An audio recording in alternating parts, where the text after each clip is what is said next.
Happy Saturday, everybody. I am back again with another live stream. Sorry it has been 2 weeks since I've last done this, but can explain. My Saturday's been busy. I went and spent some time with some friends 2 Saturdays ago, and went golfing. Ended up being longer than expected. Didn't expect to be gone all day. We ended up being gone to like 6 or 7-ish. And then last weekend was my birthday, and I was spending time with family. And they took me out to eat, and I had a wonderful time. I had a great 21st birthday, and I'm thankful the Lord granted me another year to do whatever He's got for me to do. So with that being said, we're back again for part 3 of Disaster by the Master. Now, we've been talked about, God telling Moses, this is what's going to happen, this is what I'm going to do, this is what I want you to do. Moses being like, well, what about this? What if this happens? Then what? Or this, and that. And so on and so forth. Now we're to the first plague. And I don't know if God is going to lead me to dissect every plague individually, or if He's going to take one, skip one. I don't know how God's going to do it. I'm just going to go with what He leads me to do. And so right now we're going to talk about the first plague, which is the water turning into blood. Now, the Lord told Moses, He says, hey, and I'm just paraphrasing right here. You can read where it talks about it in Exodus 7 and verse 14 through 24 is where the water gets turned into blood. And he basically, like I said, I'm just summarizing, said, hey, Moses, so Pharaoh's heart's hardened, kind of like I told you, but I want you to take that rod. The one I did something with earlier? I proved to you that, I'm God. I did all this stuff with, that one that you drop, turned into a serpent, you pick it back up, and it was rod again. Yeah, that cool one. Yeah, that neat one. I want you to take it, and I want you to smite the water, and it's going to turn everything into blood. Every water is going to turn into blood. It's just going to turn into blood. And Pharaoh's heart is going to be hard. On down it says in verse 23, no, not 23, 22, that his heart was hardened again, as the Lord had said. But basically, he was just like, all right, we're going to do something different now. And the Lord all this time knew how long it was going to take Pharaoh. He just wanted to work on Moses' faith. Because if you remember, Moses was questioning everything God was telling him to do. And, I've not necessarily been in that situation where God has told me to go something that it really seems crazy to do. And I'm not talking crazy. I'm talking like this situation was like, okay, so you're wanting me, someone who doesn't speak very well, to go tell somebody that he needs to let your people go, and he's a king. He's, King Pharaoh. And who am I? You want me to do that? Okay. A little crazy, but whatever. So maybe you've been in that situation, how we talked about. And like I said, Lord knew it was going to happen because He knows everything. He knew it was going to happen. At this point, He's just trying to get Moses to, one, work on his obedience and not necessarily question.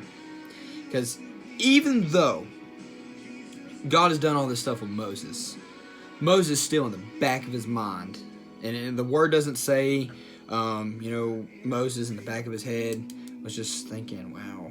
It doesn't say anywhere Moses thought this, Moses thought that, but you'll find out, especially in the beginning, Moses is questioning every single thing, which means he's got doubt.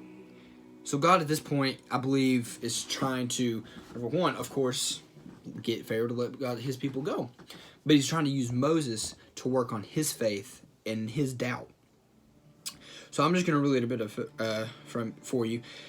Exodus 7 and verse 14 says, and the Lord said unto Moses, Pharaoh's heart is hardened, he refuses to let the people go. Go thee unto Pharaoh in the morning, lo, he goeth unto the water, and thou shalt stand by the river's brink against he come.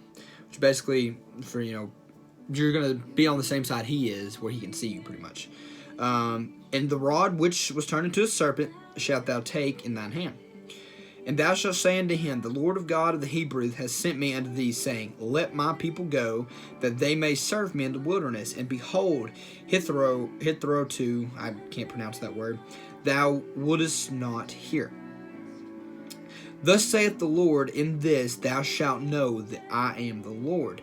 Behold, I will smite with the rod that is in mine hand upon the waters which are in the river, and they shall be turned into blood. And it goes on to talk about how the fish are going to die, and it's going to stink, and people are going to, like, everything is going to be blood. Like, it even goes on to get real specific and say, let's see, where's that? Says it specifically.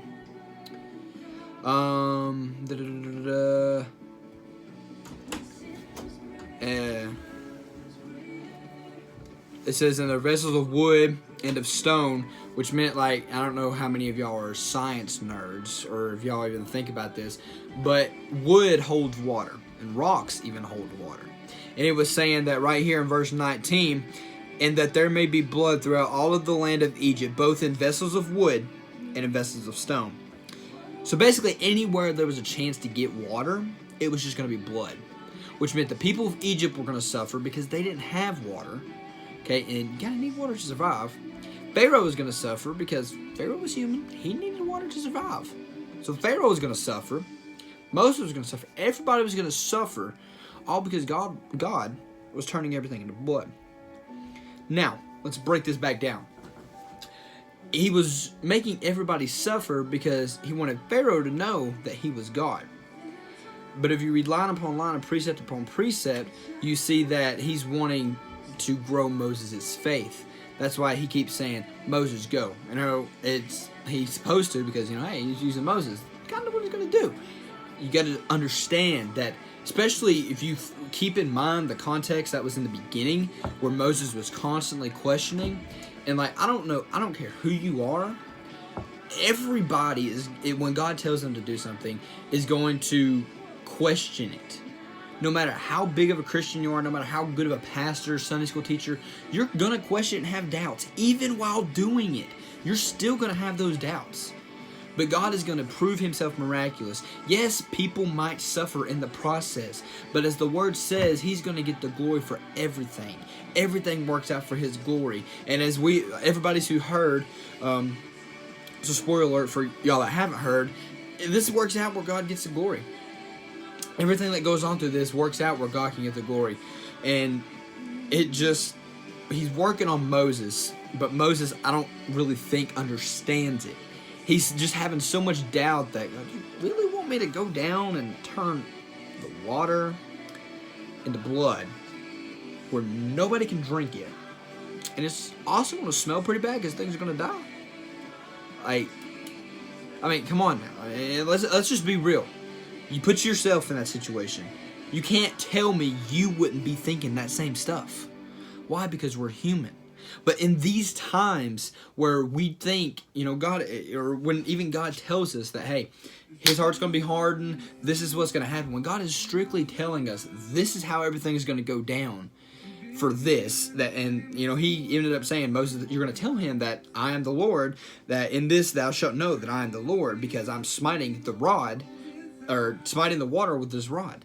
Like, he's saying he's going to know that I'm the Lord.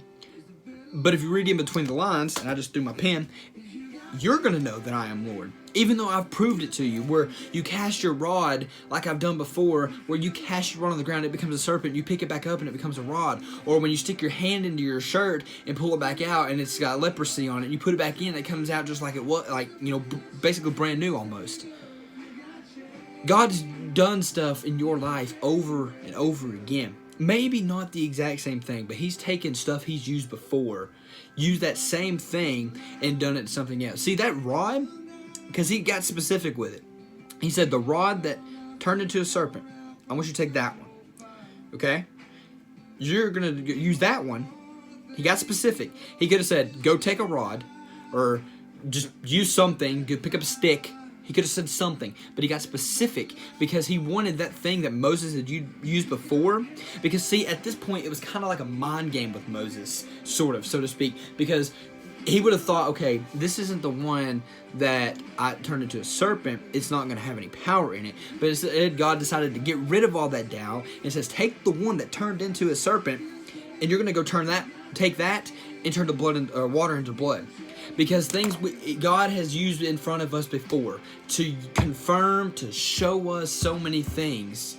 When we have a little bit of doubt, he's going to bring that back up Because that's why he got specific with it. He said, the rod that I turned into a serpent. That turned into a serpent when you dropped it. The same thing. Remember that prayer I answered that your friend got sick? Yeah. Okay. Take that same faith that you had back then and use it to pray over your lost loved one who's out there lost in his sin. That faith you had to get yourself out of that financial situation, take that same faith and use it to pray over this person who needs whatever the case is. He's using the same thing over and over again to get the point across that you take what I've done before, take what I used before, take that little bit of faith that I've used before from you, and you're going to do something else with it, because I'm not done with it yet. And to remove any other doubt, okay, to remove any doubt, because in this world the enemy's going to come at you. He's going to try to make you question things. That's exactly what happened to Moses. Moses was so full of doubt. He was so full of confusion when God was doing all this. But God finally said, all right, hold up. We're going to do this. I want you to take the rod, cast it on the ground. It's going to become a snake, and you're going to pick it back up, and it's going to become a rod again. And if that ain't good enough for you, I'm going to take your hand, put it inside your shirt. You're going to put your hand inside your shirt. You're going to pull it back out, and it's going to be leprosy.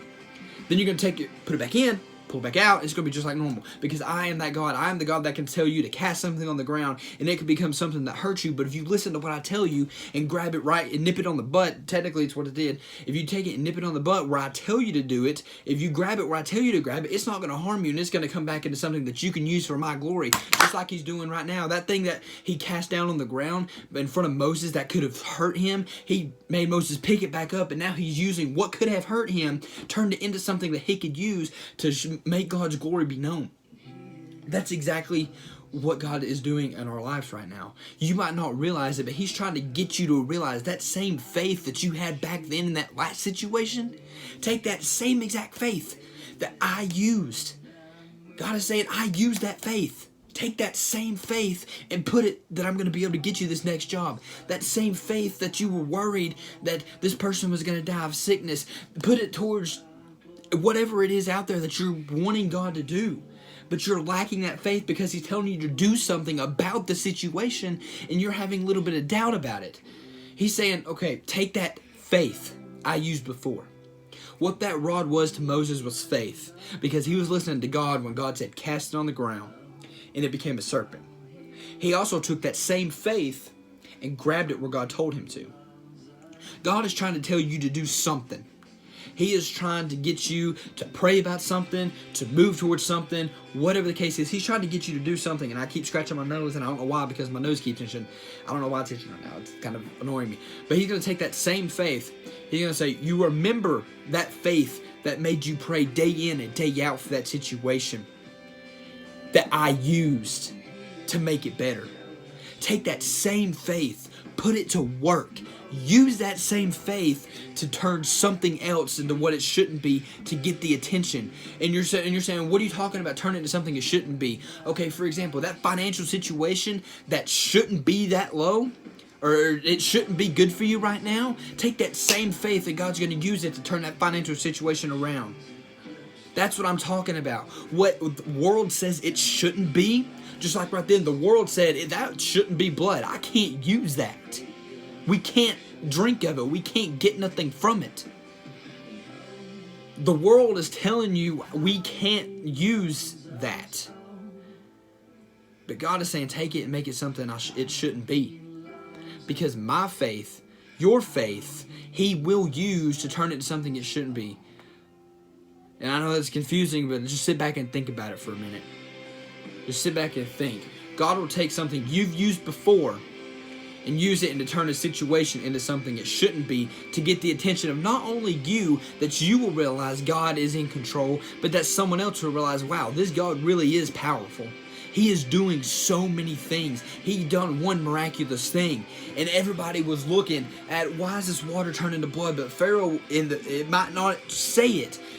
But with all these things happening, how could you not?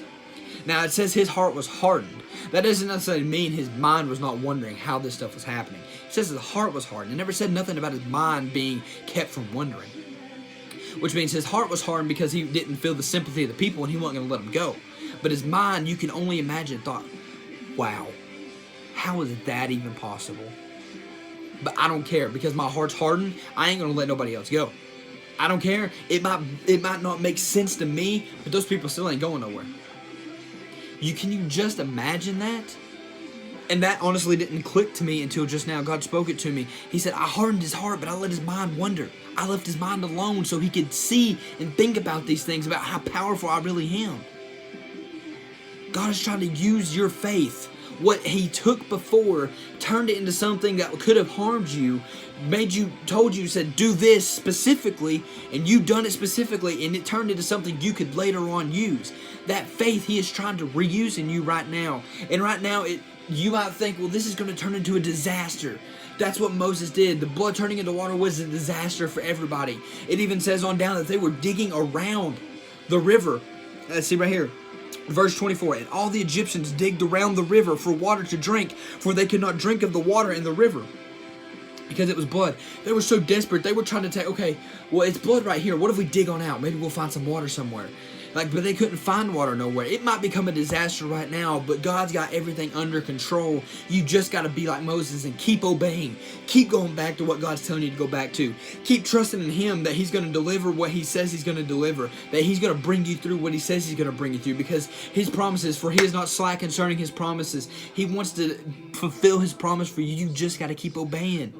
You just got to keep trusting. And I know you might be like Moses. You might be saying, God, this ain't going to work. It don't make no sense. Why do you want to use me? It doesn't make any sense. God, why? You keep asking all these whys, and God's saying, just go. Just do it. Stop asking and start listening. Stop questioning and start obeying. Just do it. I've got this. And it might not look very good right now, because this was just plague number 1. Out of what would be eventually, I believe, 10, if I remember correctly. Part of me wants to say, no, it's 10. Thank you, Lord. Confirming it. 10. 1 of 10.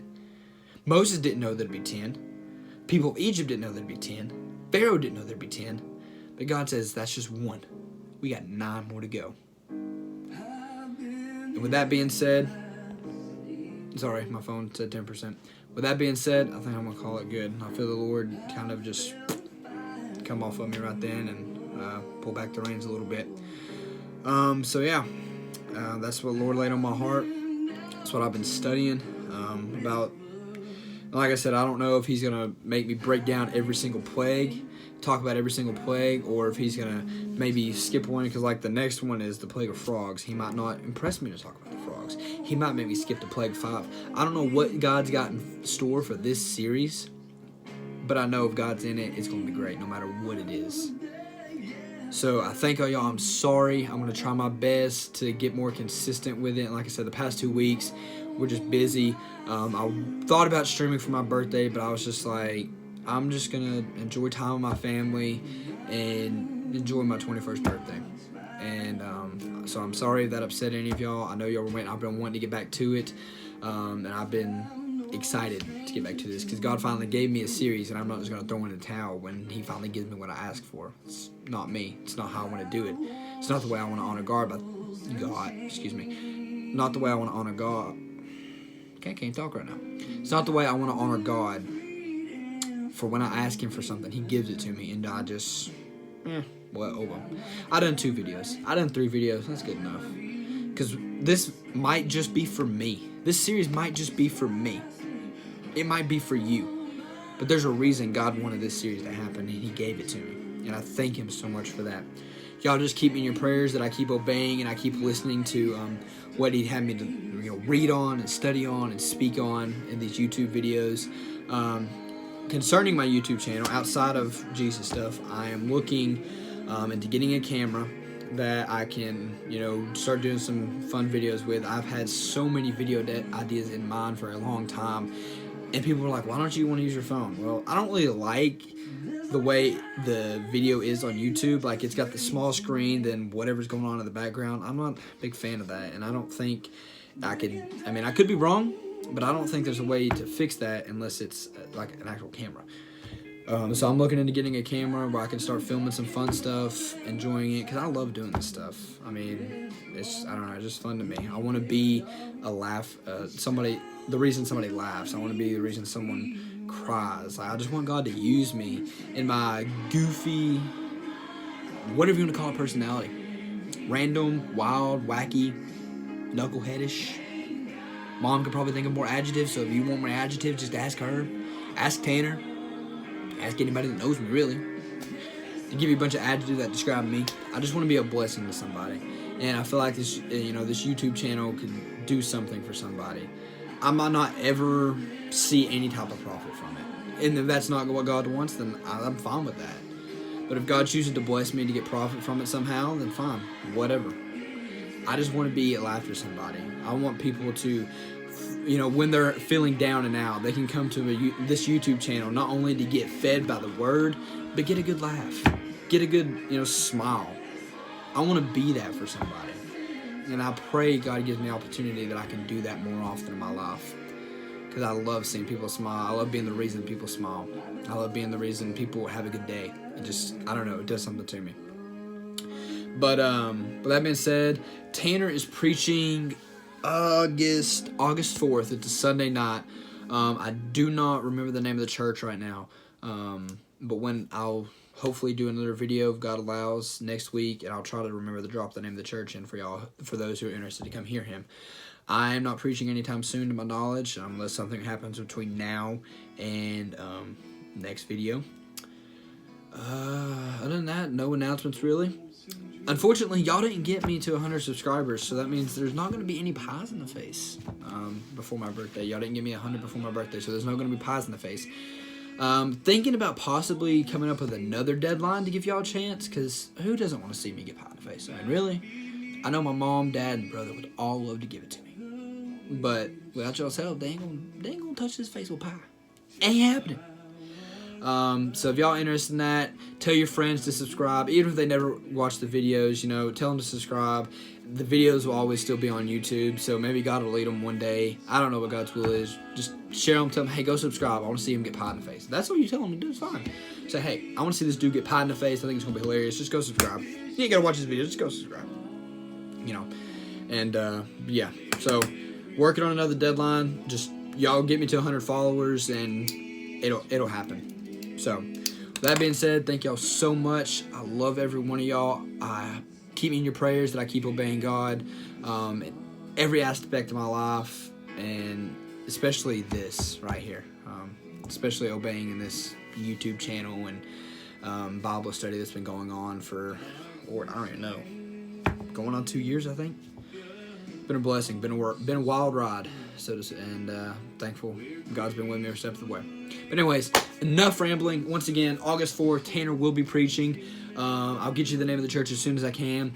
Y'all, I lost what I was going to say. Oh my goodness. I'm just going to end this video. My mind is, oh well. Love all y'all. Thank y'all for watching. God bless.